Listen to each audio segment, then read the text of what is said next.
Welcome back, guys, to the Andrei Delic podcast. Today is a reality check. I'm going to be alone, me, myself, and I.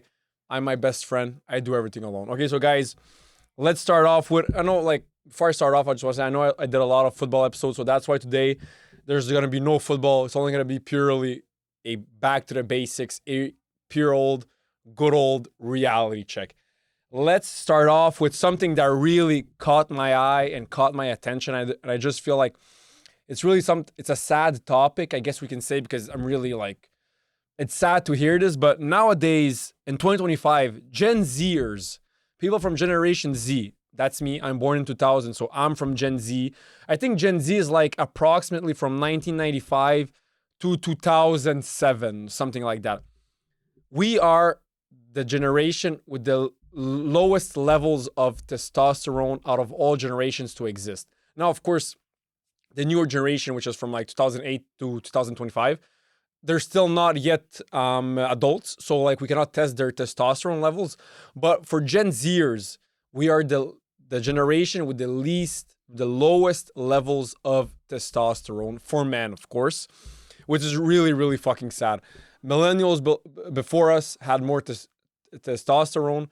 Baby boomers had more, Gen X had more, all these other generations, they all had more testosterone than Gen Zers, which is, I am Gen Z. And the reasons why is, I read about it regarding many articles, it has to do a lot with poor sleep. I had many professional athletes on my podcast. I even had professional trainers, bodybuilders, people who train bodybuilders, bodybuilder trainers, sports trainers, people who are specifically specialized in training athletes. And they all tell me, like every single one of them, they all tell me that the most important thing for having high levels of testosterone, keeping high levels of testosterone, and producing high levels of testosterone, number one, above all, above nutrition, above physical work, above fitness, above going to the gym, above running, above swimming, above playing sports, above having sex, above whatever. Number one is adequate sleep, is having a good sleeping routine, is having a good sleep routine, sleeping enough hours. Nowadays, people aren't sleeping enough hours. Now, some people, it's because they don't have the time. I mean, if I'm being honest, we should all sleep 8 hours. It's been proven many times by many different researchers, many different scientists, that you have to sleep 8 hours. All human beings have to sleep 8 hours. Now, of course, some people are going to sleep less. Maybe it's just the way their brain functions. Maybe they don't prioritize their sleep as well as other people. But getting adequate levels of sleep, getting enough sleeping hours in your schedule, in your body, is the number one most important factor in producing high levels of testosterone nowadays. So first of all, they said Gen Zers aren't getting enough sleep, bad diet. They have a really shitty diet, processed foods. That affects a lot our testosterone. Having a bad diet, eating fucking McDonald's every day, eating Tim Hortons, eating Subway, eating pizza, eating fucking junk food, eating whatever, eating candy, drinking Red Bull, I'm pretty sure even isn't good for you, but hey, fuck it. I'm already healthy enough. I can permit myself to drink one every now and then. But eating junk food, not having a proper diet, not eating whole food, not eating whole foods, not eating vegetables, not eating fruits, not eating meat, not eating eggs, not drinking water, not drinking milk. It's all really important for your testosterone levels. So like I said, sleep is number one. Like I said, everyone that I had on my podcast regarding fitness and health, they all told me that to have the best levels of testosterone is to have adequate levels of sleep. You have to sleep. It's normal. It's a normal process for all human beings. No matter who you are, you need to sleep. Your body needs sleep. Your brain needs sleep. And your testosterone levels need sleep also. So sleep, bad diet, eating shitty food, eating junk food, over consuming negative foods, bad foods, unhealthy foods, not eating whole foods, not eating good nutrients, not having enough nutrients, not getting enough exposure to sunlight is all really, really important, and it all plays a big factor in producing testosterone in men. It's all really important. And out of all hormones that we have, man, the testosterone hormone is the most important hormone for all men. It's the most important hormone that we produce. It's the most important one. So we all need a lot of testosterone. That's why nowadays older men, TRT is really popular amongst older men. Testosterone replacement therapy is really, really popular amongst older men. Why? Because testosterone helps you stay more active, helps you have a higher sexual drive, helps your mind be sharper and more clear, helps you think faster, helps you act faster, also helps you react faster. Testosterone hormone is really, really important for men and for women, but it's mostly more important for men. If I can just go quickly now on ChatGPT and ask him, what are all the important aspects that testosterone has an effect on in your body? Does that question make sense? I feel like it makes sense, right? It has to. Testosterone has wide-ranging effects across nearly every system of the body. It's not just about muscles or libido. Below is a breakdown of the main aspects: brain and mood, motivation and confidence, increases drive, assertiveness, and focus. Mood regulation. Low levels are linked with fatigue, irritability, anxiety, and depression.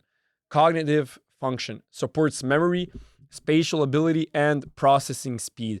Muscle and strength. Protein synthesis promotes muscle growth and repair. Muscle mass increases lean body mass and reduces fat percentage. Exercise performance improves endurance and recovery time after workouts. Bone health, bone density stimulates bone mineralization and prevents osteoporosis. Bone strength maintains structure and reduces fracture risk, especially as men age. Red blood cell production stimulates erythropoiesis in the bone marrow. Circulation helps maintain healthy blood flow and oxygen delivery. Optimal testosterone supports cardiac output and vessel elasticity, though very high or low levels can have opposite effects. Fat burning increases basal metabolic rate and reduces visceral fat. Insulin sensitivity improves glucose metabolism and reduces risk of type 2 diabetes. Supports a healthier lipid profile. Sexual function and reproductive health. Libido, major driver of sexual desire in men, and to a lesser degree, women. Erections, supports nitric oxide production, aiding erectile function. Sperm production, essential for spermatogenesis in the testes. Secondary sexual traits: deep voice, facial/body hair, and genital development. Growth hormone synergy enhances IGF-1 and growth hormone effects. Immune function modulates immune responses and inflammation. Gene expression influences hundreds of genes related to metabolism and development. Sleep quality supports deeper sleep cycles. Poor sleep lowers testosterone in return. You see, so let me stop here. I mean, there's so many fucking positive aspects to producing a lot of testosterone in men. That's why it's our most important hormone. And the best way that you can produce the highest levels of testosterone is by getting proper sleep, is by getting enough hours sleeping. Enough hours is really, really fucking important. Now, of course, I understand all of you guys have busy lifestyles. You're all busy. You all want to work hard, get to the gym, get the kids, go to work, hustle on your passion, hustle on your side job, whatever. We're all really busy, and we all have 24 hours. But inside of 24 hours, if you sleep 8 hours, 16 hours is enough to do whatever you have to do, to become whoever you want to become. 16 hours a day is enough. Believe me, you don't need 20, you don't need 25, you don't need 21. 16 is enough. And even if I'm being honest, if you only sleep like, let's say 5 hours a day, you add an extra 3 hours for you to be productive and do shit. It's not only quantity of hours that matter, but it's also quality of hours that matter. So let's say someone has 19 hours, right? 3 hours more than I do, but I have 16. But those 16 hours that I have are more productive, are more useful, and are better used than the other guy who has 19 hours. And one of their main reasons why it can be better used, now, of course, some individuals are more competent and more hardworking and more straight to the goal than others. Some are more procrastinators than others. But also, if I get enough sleep, when I'm going to be awake in those 16 hours, I'm going to be functioning better. My brain's going to be working faster. My brain's going to be better rested. My brain's going to serve me better than the guy who didn't sleep enough. My body's going to serve me better than the guy who didn't sleep enough. I'm going to have higher levels of testosterone, which will help me have a better brain function, better body system function, and just better whole body function in general, which will make my 16 hours way more productive and way more of a better quality of hours than the guy who has more hours, quantity, has a higher quantity, but having more hours doesn't necessarily make those hours of better quality and of better use than me with my 16 and him with his 19.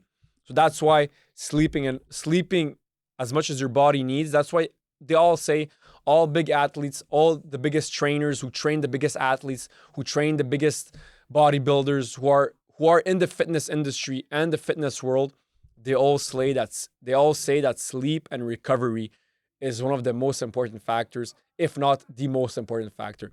Working out is as important as your rest. Sleeping is as important as working out. Sleeping is as important as having a good nutrition, eating good foods, having a good diet. Sleep is as important, if not more important, than all those other aspects.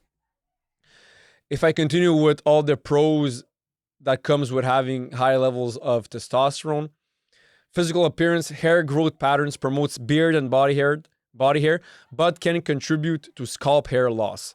This is true. People with high levels of testosterone, not all of them, but they tend to lose their hair. So, knock on wood, my testosterone levels aren't that high. Thank you, Jesus. Please knock on wood. Let's keep it like that. My dad, who's bald, he's always boasting and being proud of being bald because he says that means, and I'm quoting him, that means I have high levels of testosterone. Good for you, broski. But I don't need that much testosterone if it means me losing my hair. Knock on wood, it never happens. Knock on wood, it's not going to happen. Thank you, Jesus. But yeah, that's why. So my main point was that nowadays, we Gen Zers, in general, not all of us, like some people, like I never did a testosterone test, but I'm pretty sure I have really healthy levels of testosterone for a 25-year-old male. But stats prove that the globality and the average of all Gen Zers is the lowest average of all time since humans exist. We have the lowest average of testosterone, and it's because of poor sleep, bad nutrition, eating processed foods, lack of physical activity, and that was mostly it. Also, maybe like technology, but not really. It's really mostly poor sleep, bad nutrition, poor diet, and lack of physical movement, lack of going to the gym, lack of playing sports, lack of moving around physically, which what we human beings were meant to do. Let's see what ChatGPT has to say regarding this issue. I said my opinion. I said what I had to say, what I learned, what I read across many different articles and many different scholars and journalists and doctors, Andrew Huberman, and all these big public figures. Why do Gen Zers have the lowest levels of testosterone? Let's see what ChatGPT has to say regarding this.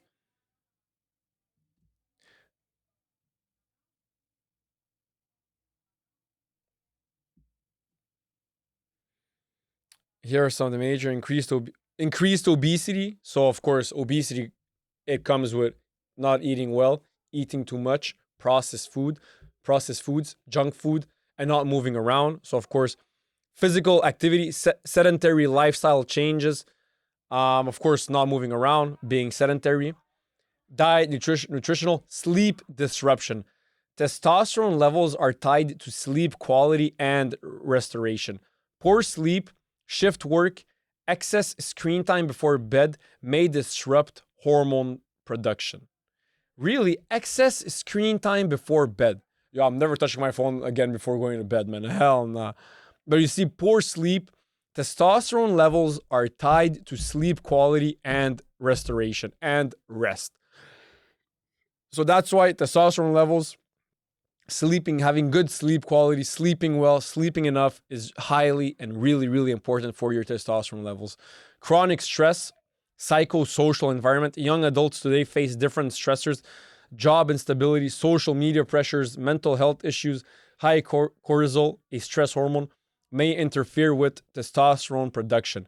Mental health issues and associated medication might also play a role, though less directly proven. Exposure to certain plastics, oh fuck, phthalates? Phthalates. Is that how we say it? PHTHALATES? Phthalates. Bisphenol A, BPA, agricultural chemicals has increased. Some of these compounds are linked to disruptions in hormone systems, including testosterone. Changing reproductive physiology, early exposure. Some authors speculate that earlier life exposure, prenatal childhood, to poor nutrition or toxins may reduce the set point of testosterone production in adulthood, though this remains speculative. Also, lifestyle changes earlier, younger age may mean from adolescence onward, T production never reaches the same peak as previous cohorts. I'm just saying, guys, keep it simple. Get proper sleep, move, do anything. Go to the gym, go swim, go play soccer, go play tennis, go play football, go run, go take a hike, go do rock climbing. Go move a rock, just fucking lift a rock and move it there. I don't know. Do some sort of physical activity. It's highly, highly important for all human beings. Like it or not, we human beings were made to do physical work. We have to do physical work. I understand nowadays, most of us have a job which is in an office. I understand that. But you don't work 24 hours a day. You work 8 hours a day. Let's say you sleep 8 hours, which I'm suggesting, and all these other doctors and researchers are suggesting. You still have 8 hours left. You can easily go to the gym, go take a walk, go for a hike, go swim, go run, whatever. You only have to work out like for 1 hour a day. And that's, if you work out 1 hour a day, 6 days a week, that's like athlete level. That's really fucking good. Like your testosterone levels, your health, everything's going to be through the roof. You're going to be in really, really good shape. Mentally, you're going to feel way, way better. And your testosterone levels are going to be high and they're going to be spiking like a motherfucker. So that's highly, highly important. So like I said, good sleep, go to the gym, work out. And of course, I understand we all love to eat. I love to eat. I fucking love to eat. I have a big sweet tooth. I love muffins. I love cookies. I love pizza. I love everything. But it's not healthy. You cannot eat it every day. I would love to eat it every day. If I could, if someone were to tell me, Andrei, you can eat pizza and cookies every single day, nothing's going to happen. You're not going to get fat.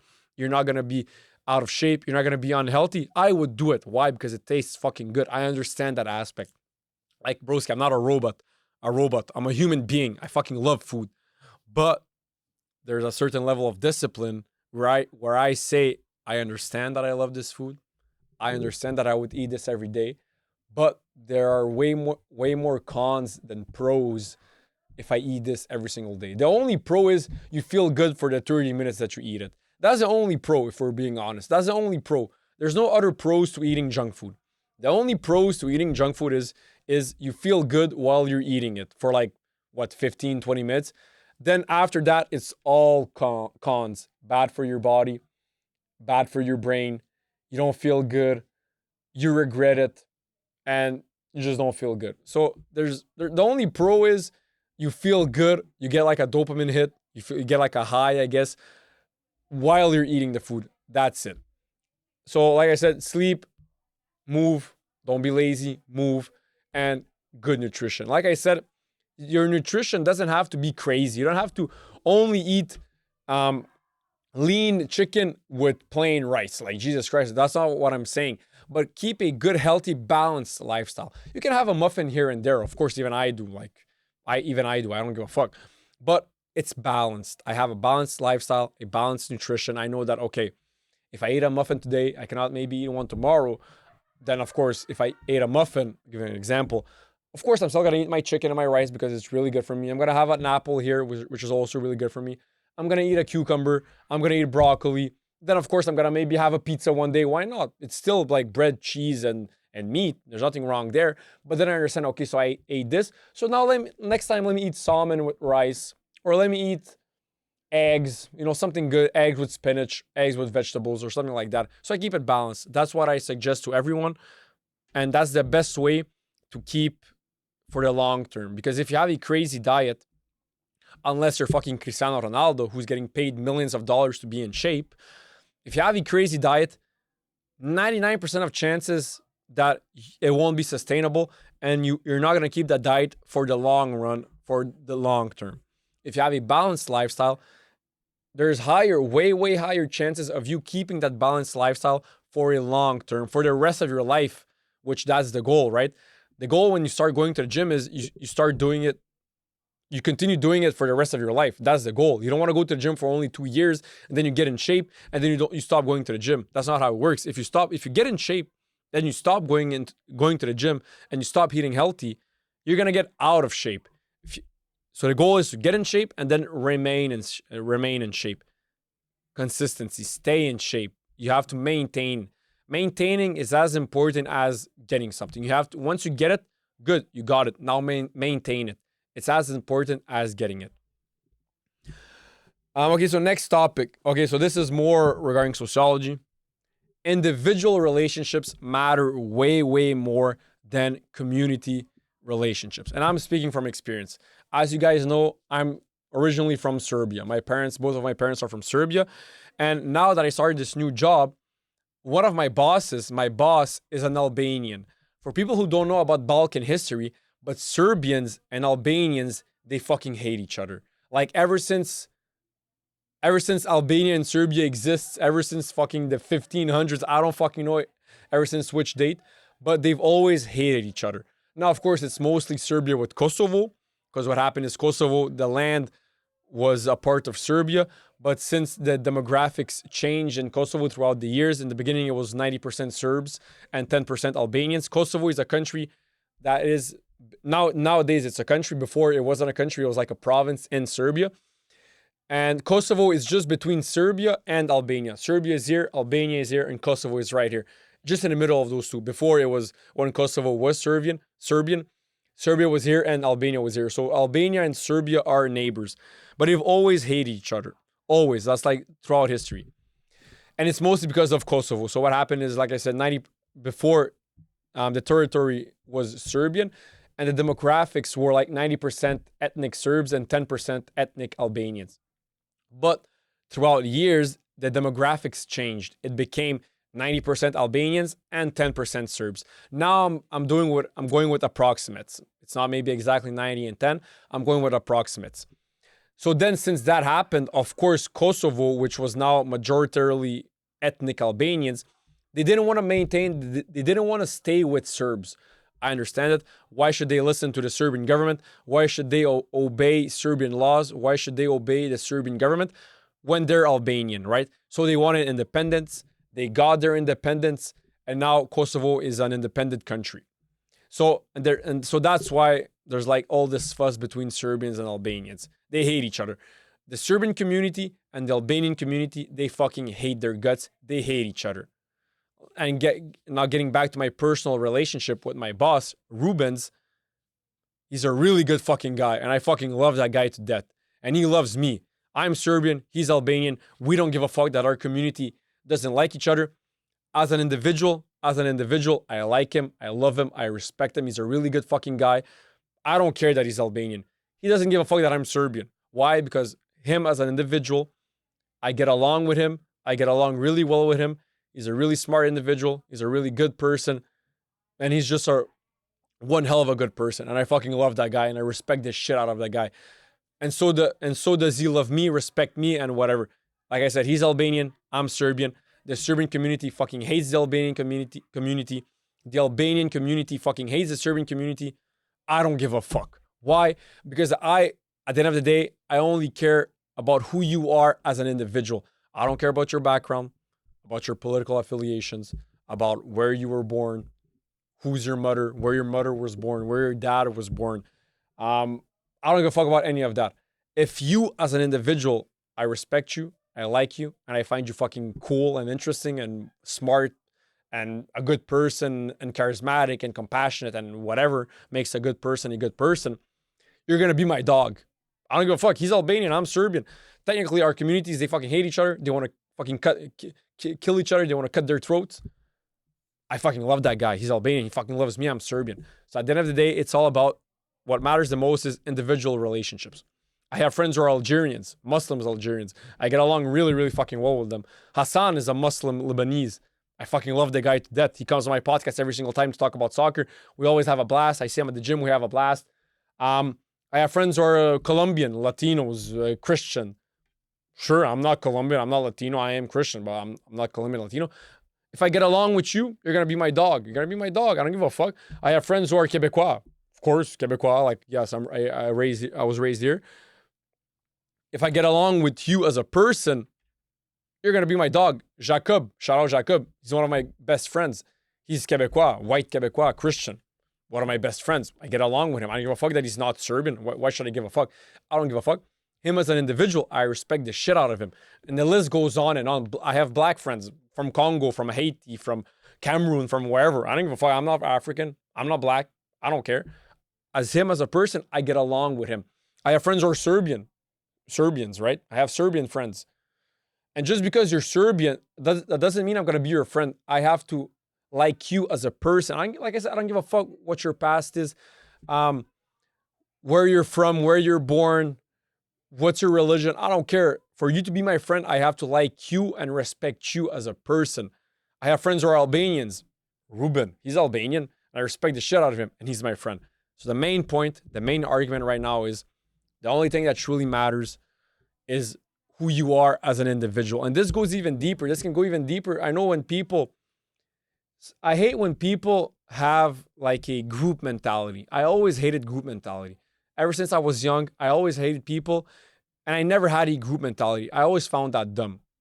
People who attach themselves too much with their group, and then they put all of their self-worth in what their group does. So if my group does something good, I feel good because my group did something good. If my group does something bad, I feel bad because my group did something bad. I don't give a fuck, bro. If my group, which is Serbian Canadian, let's say, if they do something bad and I didn't do it, I don't give a fuck. I'm not going to put my self-worth into group mentality. Why the fuck would I? I don't give a fuck. They did it. I didn't do it. Someone can say, oh, all Serbians are criminals. Hey, let's say that because Pink Panther, who was like one of the biggest robbers of all time, a thief group, jewelry thief group, they're all from Serbia. Someone can say, oh, all Serbians are thieves. Okay, I'm not. I don't give a fuck. I'm not a thief. I don't rob. I'm not gonna feel shame because some Serbian robbed someone. That's his fucking fault. Blame him. Blame him as an individual. He did the action. I cannot control his fucking actions. What he does, that's all up to him. I don't give a fuck what he does. I can only speak for my actions, and I can only control my actions. My dad, if my dad does something, he did it. Go after him. I didn't fucking do it. If my brother does something, he did it. I didn't do it. I can't speak for his actions. He's not fucking 10 years old. He's fucking 28. He can do whatever he wants. He has free will. No one's fucking controlling him. He can do whatever the fuck he wants. Same goes for group mentality. If one day a Serbian does a terrorist act, and now someone says, oh, he's a fucking terrorist. Yeah, he fucking is. I don't give a fuck that he's Serbian. I don't give a shit. I didn't do it. So if someone says, oh, you're Serbian, you're a terrorist. No, I'm not. I didn't do shit. I don't give a fuck. So that's why I said, ever since I was young, it was always individual mentality.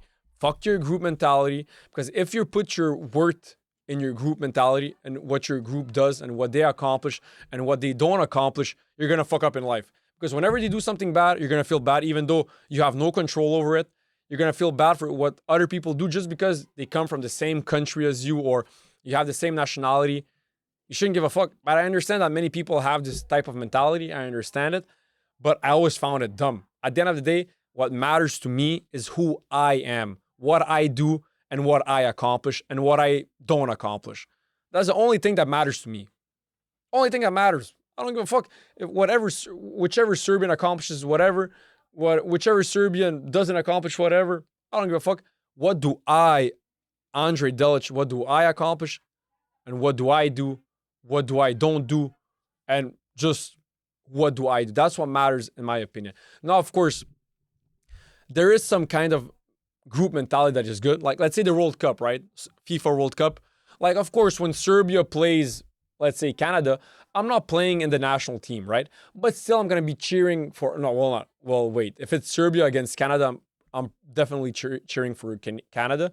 I feel more Canadian than Serbia. But let's say Canada plays against Congo, right? I have nothing to do with Congo, so of course I'm gonna cheer for Canada because I'm born here. I'm Canadian, right? But at the end of the day, I'm not playing in a team. Even though I'm not playing in that team, of course, I'm still gonna have like this pride of, oh, let's go and win this game. Of course, I understand that there's nothing wrong with having like that nationalistic pride. There's nothing wrong there. But at the end of the day, if they lose, I'm not gonna give a fuck. And if they lose, I'm not gonna attribute that to my self-worth and to who I am. If they lose, I'm just gonna be like, oh fuck, they lost. We could have won. I'm gonna maybe be sad, you know. But mostly me, it was mostly when Messi lost. I never really gave a fuck if Canada or Serbia ever won a game. I never really gave a fuck. But I did deeply care when Messi won or Messi lost. Like, if Messi lost, sometimes, bro, I would want to cry. But that's the only time is when Messi, because Messi, he's a king. But get back to the main point. Of course, like, it's okay to have pride. Like, when the Blue Jays played against the Dodgers this past Saturday, okay, maybe I wanted the Dodgers to win, if I'm being honest. I was more for LA Dodgers than for Blue Jays. But I don't really care about baseball. But let's say the average Canadian was voting for Blue Jays. Even if he never watched baseball, all of my friends who never watched baseball, who never gave a fuck about baseball, they all cheered for Blue Jays. Why? It's because it's the only Canadian team, and it's a Canadian team that is in the World Series. So of course you're going to have a little bit of pride. Oh, Canadian team, I'm Canadian. Of course I'm going to cheer for them. But at the end of the day, you should not attach your self-worth to what that team accomplishes and to what that team does not accomplish. You shouldn't give a fuck. That was the main point for this argument, and that's how I see it. That's my opinion. Like I said, I've been saying this. This is more about philosophy and self-development. Of course, everyone has haters. You're always going to have someone hating on you. And if you don't have haters, you're not doing well in life. If you have haters, and the more haters you have, the more you're doing well in life. And I've always said that the best way to respond to a hater is with silence. In my opinion, is the best way. Why? Is because first of all, you just show him that you don't even care about what he has to say. And second of all, you keep your energy to yourself. You're not wasting your energy arguing with people who are below you in a way, quote unquote. That's number one. But sometimes, like I said, it's always good to keep your energy, be silent, and just ignore them. And there's like this saying in Serbia, when you walk past a farm, you're not gonna stop every single time a dog comes up to the fence and starts barking at you, right? You're gonna keep going. You're gonna ignore it. You're not gonna stop at every single dog and bark back, right? You're not gonna waste your time or your energy, or you're never gonna get to your goal. So when you pass a farm in Serbia, if you pass many farms while getting to your goal, you're not gonna stop every single time a dog comes up to the fence and starts barking at you, right? You're just gonna ignore it and keep going towards your goal, right? That's the main argument. That's like the story in Serbia. That's like the big saying. So of course, ignoring them, keeping your energy, not wasting your energy on them is really, really fucking important. But sometimes, like, if they abuse, if there's someone who has easy access to you, who sees you like every single day at work, your parents, maybe your brothers, your siblings, someone that like the best thing to do is just avoid them. But sometimes you can't. I understand. They're your colleague, they're your mother's new boyfriend or whatever. Sometimes you can't ignore them. And sometimes you have to put people back into their place. You have to stand up and say enough is enough, shut the fuck up, and just put them back in their place. If they start hating on you and start degrading who you are as a person, sometimes you have to put them back in your place. Sometimes it has to be done, and it's good also. There's nothing bad in putting sometimes people in their place. It has to be done sometimes. That's just human nature. That's how life is. So don't be afraid. I know many people who aren't assertive or who aren't like alpha males, who are more like, they don't like confrontation.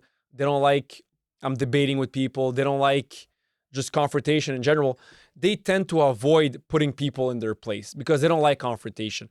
But sometimes you need to have that ability inside of you to put people in their place when they need to be put in their place. You need to have that ability and to have that judgment of when is the right moment and when is the right time to put people into their place. You have to have that judgment, and then you have to have the capability, the capacity, and like the balls to actually do it. It's really fucking important, because if you don't, they're just gonna keep nagging at you, wasting your energy, draining your energy.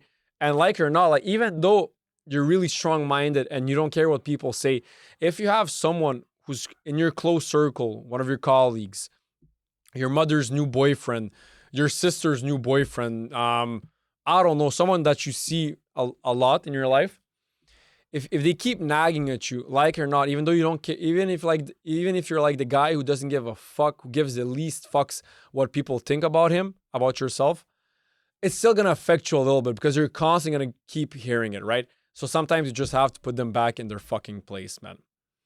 And talking about accomplishing your dreams, chasing your dreams, like, yo, ever since I started this new job of selling cars, I see how important it is to have the ability to be able to go from failure to failure, go from rejection to rejection without the loss of enthusiasm. Without loss of enthusiasm. That's so fucking important. Many clients, you're going to spend, like, and I'm speaking from experience from selling cars, you're going to spend like 1 hour with him. You're going to answer all of his fucking questions. You're going to go on every single test drive. You're going to do this. You're going to do that. You're going to go see your manager. You're going to ask for the best price. You're going to fight with your manager. You're going to argue with your manager. You're going to go back and forth with your client. And then he's just going to say, oh, I got to think about it. I got to talk to my wife.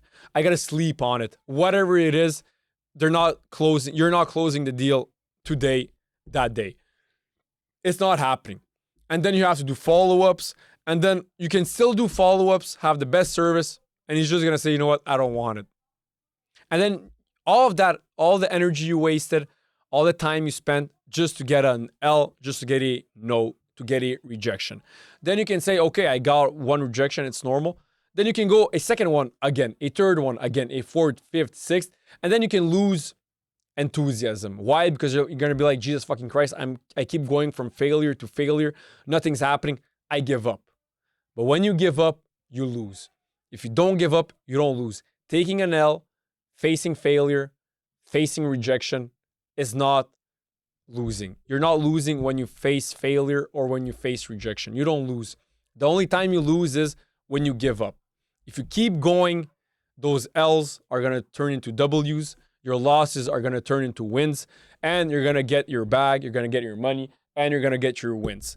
But it's really fucking hard. It's easy to talk about it, right? We all talk about it. Oh, you got to be persistent. Don't give up. Even if you face rejection or failure, don't give up. Just keep moving forward. We all talk about it, right? You open your fucking TikTok, you open Instagram, you're going to see millions of motivation podcasters like myself. We're going to say this, right? You're going to hear millions of them saying it. But it's actually doing it that's the hard part. Let's say you want to have a one-night stand, right? You go to a bar, you can approach 10 women. 10 women. First of all, just approaching one woman for the average man takes a lot of work and it's like a lot of pressure, because there's fear of rejection and fear of failure. So just approaching one woman in a night, from what I see from my surroundings, first of all, many men never approach even a single woman while being 6 hours in a nightclub. And if someone does approach one, they only approach like one or two. Very rarely will a man approach 10 if he has to approach 10 to get one. Very rarely. But there are those guys who just don't give a fuck and they just approach every single woman until they get one, and then they close the deal. Like, they got their target. And the reason why is because going from failure to failure is really fucking hard. And to do it without loss of enthusiasm is even fucking harder. To be able to have the same levels of enthusiasm on your first no, on your 100th no, to have the same levels is, you're like an alien. You have superpowers, you have special powers, you're a fucking dog. And if you have that ability, if you developed that ability, mostly people develop that ability. The more you take L's, the more you take rejection, the less you give a fuck about L's and rejection. The more you see that rejection actually just isn't anything that deep, isn't anything that big, you just, after that, you don't give a fuck. Like, if you're a guy who got rejected 1,000 times by 1,000 different women, the 1,001, you're not going to give a fuck if she rejects you. Because you faced it so many times, you know what it's like, and you just don't give a fuck anymore. If you failed 1,000 times, the 1,001st time you're gonna fail, you're not gonna give a fuck either. Why? Because you already failed 1,000 times. You know what it's like. You know it's not that deep. You know there's nothing wrong there. And you know that the more you fail, the closer you get to accomplishing your goal. That's a fact. But I understand, and I fuck with you guys. I vibe with you guys. I understand why going from failure to failure without loss of enthusiasm is really fucking hard. But it's so fucking important in every aspect of life. Accomplishing your dreams, getting money, getting a girlfriend, getting women, getting whatever, just accomplishing your dreams, accomplishing all your goals. That's the most important aspect to have. It's not being smart. It's not being charismatic. It's not being good looking. It's not being funny. It's not being whatever. It's being persistent and having the resilience, the mindset, the resilient mindset to go from fucking failure to failure without losing motivation, without loss of enthusiasm. That is the peak that you can have. Hey guys, so recently, now this is one of my biggest dreams when I was in high school. And I think I'm speaking for all high schoolers, past or present, or even future. I think this is every single male high schooler's dream. Let me read this out loud. Missouri woman known as the camel toe teacher was arrested for having a relationship with a 16-year-old student. The student's father was also arrested for knowing about the relationship and failing to report it to authorities. Why the fuck didn't this happen to me? Please tell me, please. All my professors, if you're watching this, maybe not now, maybe one day when I'll be older and God willing, my podcast will blow up. If you're watching this, why the fuck didn't you make a move on me? Bro, 16, a hot teacher, like, actually she's not fucking hot. I have a picture here. She's actually decent looking. She's good looking. Oh my God. And I'm speaking for all high schoolers, all male high schoolers, past, present, and even future. This is our number one dream. This is like, you have winning the lottery, you have being a professional athlete, and then you have sleeping with one of your professors in high school. I swear to God, not like, girls, if you're watching this, you don't want to believe me. Oh no, Andrei doesn't know what he's talking about. He's fucking abusing, blah, blah, blah. Ask any single guy that you're close with, your brother, your boyfriend, maybe not your boyfriend, maybe he's not gonna admit it.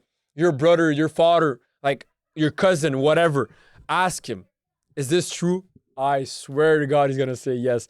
There isn't a single high schooler, male, who didn't want to sleep with one of his professors. And if I'm being honest, my professors, when I was 16, so like senior in high school in Quebec, they weren't that hot. Like honestly, bro, like they weren't that hot. Real shit. Even if the ugliest professor, real shit, even if the ugliest professor was to come up to me and quote unquote rape me, it's not really rape, but hey, since I'm not 18 and she's over the age of 18, it's like considered rape. Bro, I would be the happiest motherfucker. My dad would have done the same thing. My dad would have props me. He would have said, yo, what a fucking top G. He wouldn't have called the cops. What the fuck? Calling the cops on your son because he slept with his professor. You don't call the cops. Do you know who you call? You call fucking Hugh Hefner. You call the editor-in-chief at Playboy magazine, bro. You call fucking Johnny Sins. That's who you call when your son sleeps with his professor. That's who you call. You call fucking Donald Trump. You talk about it. You call you call Andrew Tate. You call all the top G's and you say, yo, my son did it. He did the impossible. He slept with his professor in high school. They're all gonna get up and applaud him. Why? Because that's a fucking top G move. But first of all, why the fuck did this never happen to me? Like, I'm here, guys. I'm here. I'm not gonna say nothing. I'm here, guys. Didn't fucking happen. But some guys are just born lucky. This motherfucker, this guy, this teen who was 16 years old, he's lucky as a motherfucker. If you're watching this, broski, you don't even understand how lucky you are. You're luckier than someone who won the lottery. Real shit. You're luckier than someone who won the fucking lottery. I swear to God. And big props, big shout out to the dad. I would have done the same. My dad would have done the same. If I'm a guy, a teenager, and I'm 16 years old, and my professor wants to sleep with me, if that's a woman, if she's a woman, she lets me have sex with her, broski, I'd be the happiest motherfucker to ever exist. Like, real shit, I'd be happy as fuck. I ain't even gonna lie. I'd be fucking happy. I can read the description. In 2016, Olivia Sondheim, a 26-year-old high school teacher from Missouri, was arrested after authorities discovered she had been involved in an inappropriate relationship with a 16-year-old male student. Wow, plus she's 26, so you know she's good looking. 26. Wow, man, my fucking dream, bro. The case quickly spread across social media after people recognized her from a viral photo taken during a school event where she had been mockingly nicknamed the camel toe teacher. What began as a local scandal soon became a national talking point, sparking debates about teacher misconduct and media exploitation. Why is this even a debate? Only woke people and women are debating, saying, oh my God, that's not good. She shouldn't have done that. Oh my God, that's rape. That's not good. That's not rape. The woman fucking blessed that guy. Holy fucking shit. That's only woke people and women are against this. Every single guy who isn't woke, who's a normal guy, he's all gonna say props to the kid. The kid's fucking lucky. I'm being honest, he's lucky as fuck. Sparking debates about teacher misconduct. She should actually get a raise. Imagine how invested that guy was in her class after that. She should actually, teachers like her should actually get a raise. Real shit. Female teachers who sleep with their 16-year-old students, they should get a raise because she's working overtime. Real shit. She's working overtime. She's making sure he's getting the proper education. That can even be considered like sex ed. The guy was maybe even a virgin before her. She taught him how to have sex, how to have safe sex, how it works. She did extra. She taught him more than any fucking other professor in that school. She should get a badge of honor. She should get a trophy. She should get a medal. And she should get a higher salary because she's doing more. So at school, she's teaching him about mathematics, history, English class, whatever. After school, she's teaching him how to have sex with women, how to use protection, how the whole shenanigan works. So she's doing extra work. She's working overtime. And you guys are coming here and bashing her? What kind of world are we living in? Why the fuck are you bashing a woman who's working hard to make sure that our kids, our future politicians, our future lawyers, our future businessmen, our future president, our future prime minister is going to be a good and competent individual? We should thank her. I am personally thanking her. And I just wish that in my school, I would have gotten that type of education because this is top tier education. You cannot get better than this. This is just top tier. Then later on, it says, investigators later uncovered that his student's father was aware of the ongoing relationship. Of course, the kid probably got home and was like, Dad, you have no fucking idea what happened. Dad's like, what the fuck happened? He explained that to his dad. You know what was the reaction? I wasn't there. I didn't even read about it. I don't even know what the dad looks like. I only read this.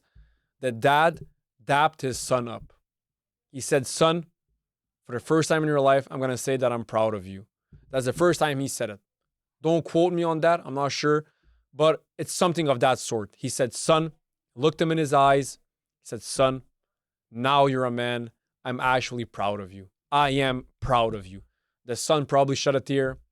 The father probably shed a tear also. And they hugged it out. They gave a hug. And life was just beautiful, man. That's probably what happened. And you guys are trying to destroy this. Woke media, woke mobs, woke politicians, woke investigators. They're trying to demolish and destroy the beauty of this story. But hey, me, I would never do that. His silence ultimately led to charges being filed against him as well. The only reason that they should file him for being silent about it, is because he shouldn't be silent about it. If my son would have done that, my son, not my daughter. My daughter, that's a different fucking story. That's the complete opposite if that happens with my 16-year-old daughter with a 26-year-old male professor. Completely different story. Like the complete opposite. Right, but let's get back to the son. If my son at 16 sleeps with his professor, who's 26, and it's a she, I'm doing a podcast about it. I'm writing to all the local journalists. I'm doing a Twitter post, Facebook post, you fucking name it. I'm going to the local shopping mall with a fucking speaker and I'm screaming that shit. Everyone's gonna know about it. Everyone's gonna hear about it. Believe me. But that's me. Hey, that's just me. The revelation added another layer of controversy to an already explosive case, exposing not only the misconduct itself, but also the broader failures of adults to protect students in sensitive environments. Protect? Protect from what? She actually blessed them up. But hey, I said what I had to say, and let's get on to the next topic. Okay, so recently, guys, Justin Bieber, one of the most famous singers on planet Earth, one of the most famous human beings on planet Earth. He started doing live streaming. I didn't watch it, but I saw a clip that went viral regarding Justin Bieber. As you guys know, Justin Bieber had a really crazy past, which is normal. He got fucking famous at 15. They gave him $300 million at 15 years old. And all the girls screaming his name. Wherever he went, they all bowed down to him. Of course, he went crazy. I would have probably died somehow from cocaine or from hookers or from something. Me personally, I would have probably died if they would have gave me his money and his status and his fame at a young age. But hey, God didn't bless me with that. But he started doing live streams. And as you guys know, for people who don't know, he went from being like this crazy fuck boy who doesn't give a fuck about life, who's just like this bad boy, like as bad as he can be. He's a really good guy. And then he had like his transformation after being all depressive, after getting leukemia. Right, he got leukemia, right? After getting leukemia, after being depressive, he completely turned his life around and went towards Christ. He's fully religious. He's very religious. He's married. He's a married man now to Hailey Bieber. I wish him all the well. So now he's like really this religious person. And on stream in this clip, he said that, and I'm quoting him, if you even think about another woman with lust, that's already cheating. Bieber, broski, you know how much I love you as my Canadian brother, how much I respect you, but this is too much. Broski, even you know you do it. Like, of course, your wife is very beautiful, very, very beautiful. When you see another beautiful girl, it's just like a normal human reaction, male reaction to have lustful thoughts regarding that other woman. Now, I'm not saying that you have to act on it. You don't. If you don't want to cheat, don't act on it. But if you only have thoughts, that's not cheating. We all get thoughts. Even if you say to your mind, okay, I don't want to think about it, your like primal animalistic mind is still gonna think about it. Now, the only difference is if you act on it or if you don't act upon it. That's the only thing that matters. If you don't act on it, that's not cheating. You didn't act on it. Of course, you got thoughts. Even women who are married, if they see a good-looking guy, she's maybe gonna have thoughts, but she's not gonna act on it. If she acts on it, then that's cheating. Same goes for a guy. If a guy has a girlfriend or a wife and he's been married for 10 years and he truly doesn't want to cheat on her, but when he sees a woman walk by or on social media, he sees a hot woman, and if he has lustful thoughts, there's nothing wrong there. That's just like normal human nature. That's literally normal human nature. It happens to all of us. And it happens to literally all of us. Every single human being has those lustful thoughts in their mind. Now, the only difference is if you act on it or if you don't act on it. That's the only thing that matters, in my opinion. Now, of course, he can have his opinion, but I'm pretty sure that even him, with his very beautiful wife, when he sees another woman walk by in public, on social media, I mean, and plus he's Justin Bieber, right? So he's always surrounded by very, very stunning, beautiful women. Of course he gets those thoughts. Now, of course, I understand him wanting to be all religious and wanting to like have the beautiful lifestyle and the kind, nice, religious, Jesus Christ first lifestyle. I understand. I'm a Christian. But you have to respect human nature to a certain degree. Like, right? We're all humans, which also means like we're animals. So you have to respect human nature to a certain degree. And this is just simply human nature. Okay, so guys, I understand this can be really, really hard to do. I'm also guilty of this, but you always have to focus on yourself, on your path, and on your goals. I understand as humans, we love to compare with others, especially now with social media. It's even easier to compare yourself with others. Oh, he has more, I have less. He has less, I have more. Or just in life in general, oh, he's younger than me, but he has more money. He's older than me, he has less money. Whatever it is, it's easy as human beings to compare yourself with other human beings. And it's actually, speaking about human nature, that still has to do a lot with human nature. It's just part of human nature, comparing yourself with other human beings. But we should never do it. Why? First of all, that human being, we don't know what's going on, what's truly going on in his life. We don't know what his thoughts are like. You don't know what he actually went through. You don't know how hard he worked. You don't know how he feels deep down inside about himself. You don't know shit about his life, right? He doesn't know shit about your life. You should only concentrate on your life, on your life path, on your goals, and on your direction. That's the only thing you should focus on. You should only focus on becoming a better version of yourself. Every single day, your goal should be, how can I become better than what I was yesterday? That's your only goal, because we don't all start at the same start line. Some people have a better advantage in life because of their parents, because of where they're born, because of many different aspects, just because they have a higher IQ, because they're better looking, because whatever. It's just, that's life, right?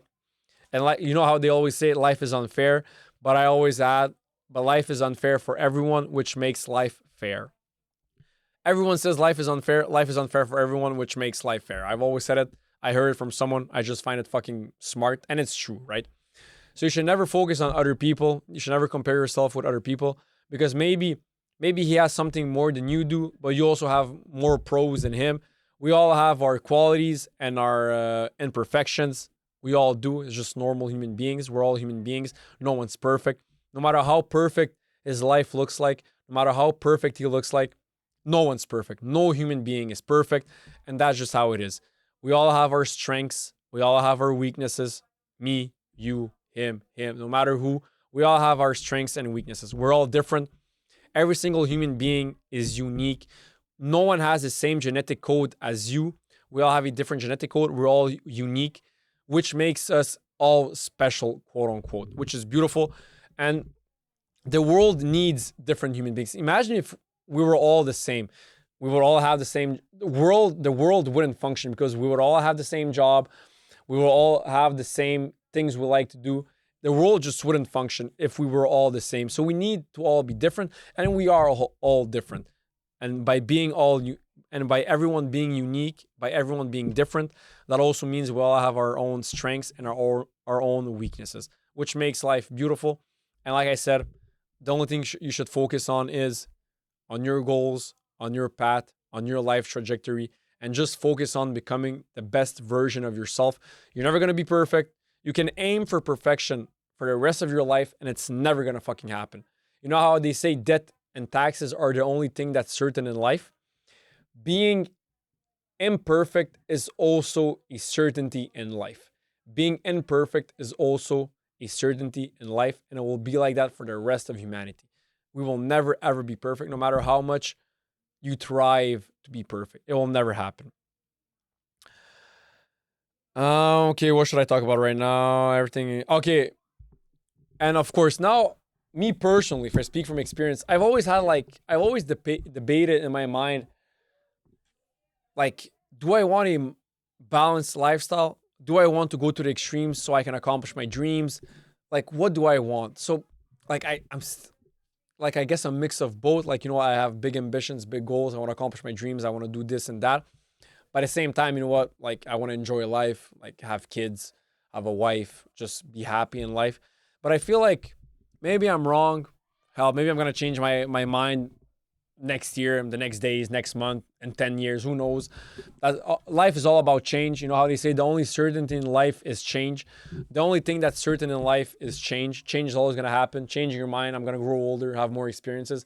But I feel like if you want to have the most joyful life as possible, having a balanced lifestyle is the way to go. That's the best way. If you want to have the happiest life, the healthiest life, mentally and physically, the most joyful life, mentally and physically, a balanced lifestyle is the best. But if you want to be the top dog at a certain thing, like let's say Michael Jordan, right? He didn't have a balanced lifestyle. It was all about basketball, basketball, basketball, basketball, basketball, basketball. That's the only thing he cared about. And that made him the greatest basketball player of all time, because he was obsessed and because he didn't have a balanced lifestyle.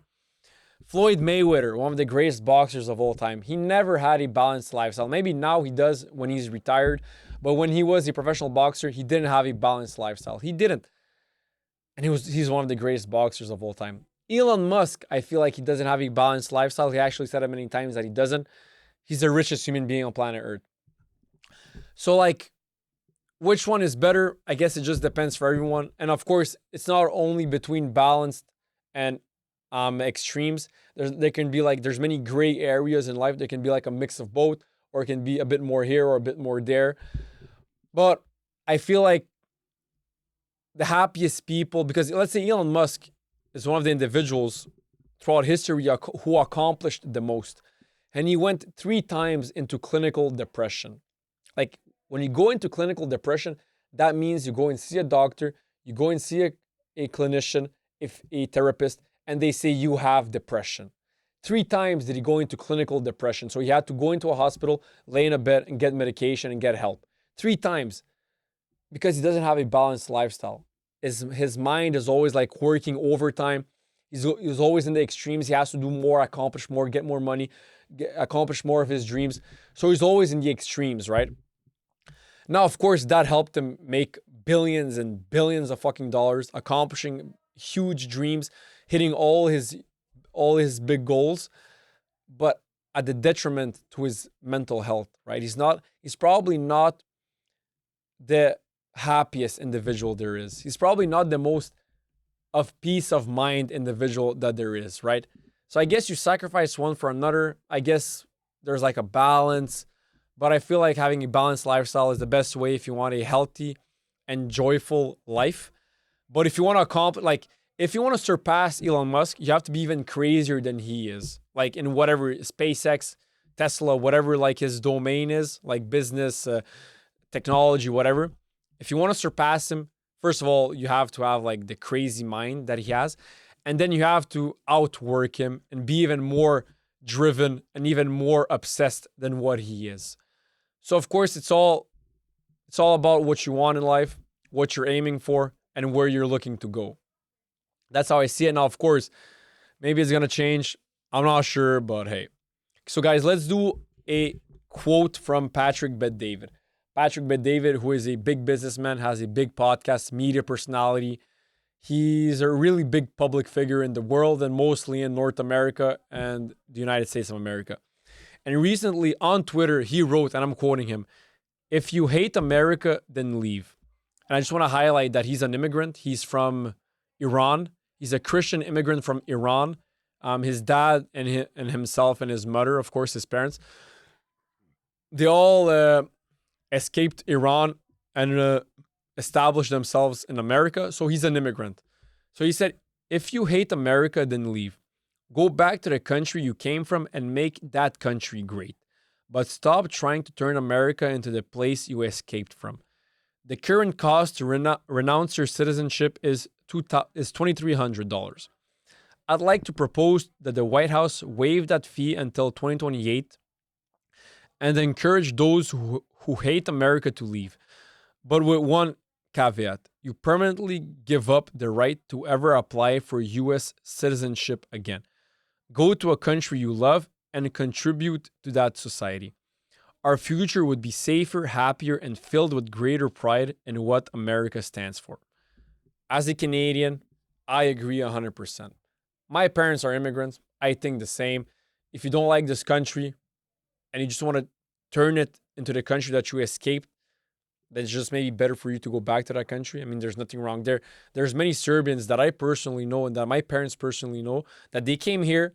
They didn't like the culture. They didn't like the society. They didn't love Canadian people. They didn't love Canada.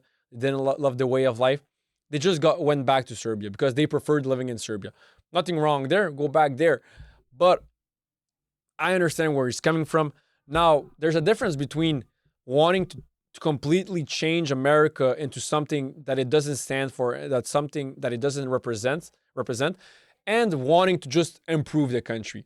There's a difference between those two. Some people just want to improve because no country is perfect. Far from it. Even though as America and Canada, as good as they are, as rich as they are, as competent as they are, as beautiful countries as they are. They're not perfect, far from it. So we do have a lot of things that we can improve. We do have a lot of improvements we can put into Canada. But there's a difference between wanting to improve Canada, wanting to improve its status, and just wanting to completely change it into the country that you left. There's a huge difference between those two. One is you respect Canada, you love Canada, and you just want Canada to thrive even more, to make it a better society so that you live in a better society. And the other is you just want to live in the same country where you came from. So basically, like, you should just go back to the country because you prefer that lifestyle. You prefer the government, you prefer the way of life, you prefer the culture, you prefer the people, you prefer the land, whatever it is, you just prefer that country. So it's just better for you and for everyone else if you went back there.